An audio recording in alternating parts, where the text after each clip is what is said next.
हम बच्चे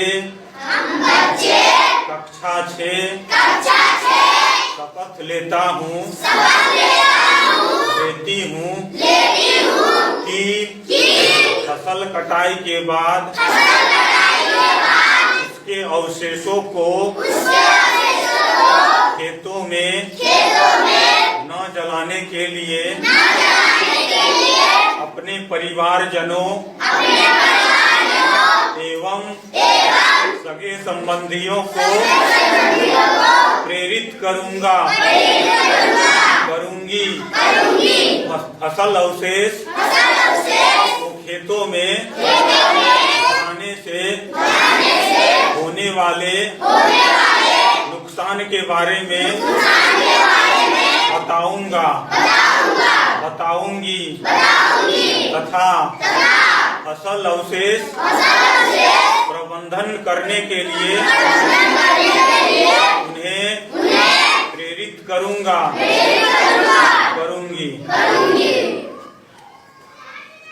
बच्चों, जब किसान के द्वारा खेती की जाती है तो फसल कटने के बाद उसका क्या होता है, अवशेष क्या है, खेतों में ही रह जाता है।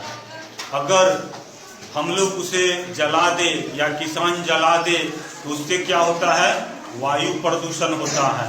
वायु प्रदूषण से क्या होता है, लोगों में क्या होती है, कई तरह की क्या होती है, बीमारी भी होती है। इसलिए हम लोगों को वायु प्रदूषण से भी बचने के उद्देश्य से खेतों के अवशेष को जलाना नहीं चाहिए। बच्चों, आज मैं बताने जा रहा हूं कि फसल अवशेष प्रबंधन क्या है और सरकार इस बात पर क्यों जोर दे रही है।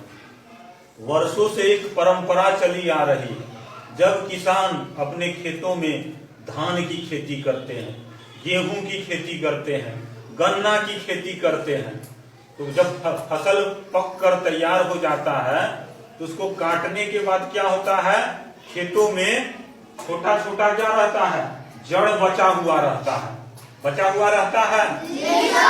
तो वो जड़ को क्या करते हैं किसान भाई सब, उसको खेत में क्या करते हैं, जला देते हैं।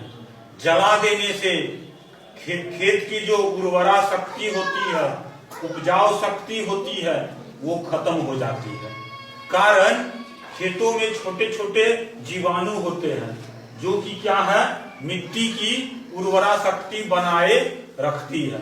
लेकिन खेत को जलाने के बाद वो जीवाणु जो मिट्टी को उपजाऊ बनाने में सहायक है, वो क्या कर, जलाने से क्या होता है, वो उपजाऊ शक्ति समाप्त हो जाती है। कहने का अर्थ, सरकार यह चाहती है कि फसल कटाई के बाद जो खेतों में अवशेष बच जाता है उसको आग लगा के उसको खत्म नहीं करना चाहिए, बल्कि उसको खेतों की जुताई करके उसको मिट्टी में ही मिला देना चाहिए। इससे क्या होता है, खेत की उर्वरा शक्ति बनी रहती है और उसके बाद हम लोग फसल रोपेंगे तो उसमें क्या होगा, अच्छी फसल होगी। नहीं तो जलाने के बाद क्या होता है, जैसा हम उपेक्षा करेंगे कि इतना अन्न उपजेगा तो वैसा नहीं हो पाता है, जो कि बहुत लोग समझ नहीं पाते हैं।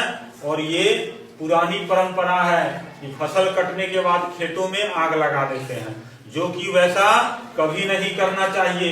उससे क्या होती है, मिट्टी की उर्वरा शक्ति खत्म हो जाती है।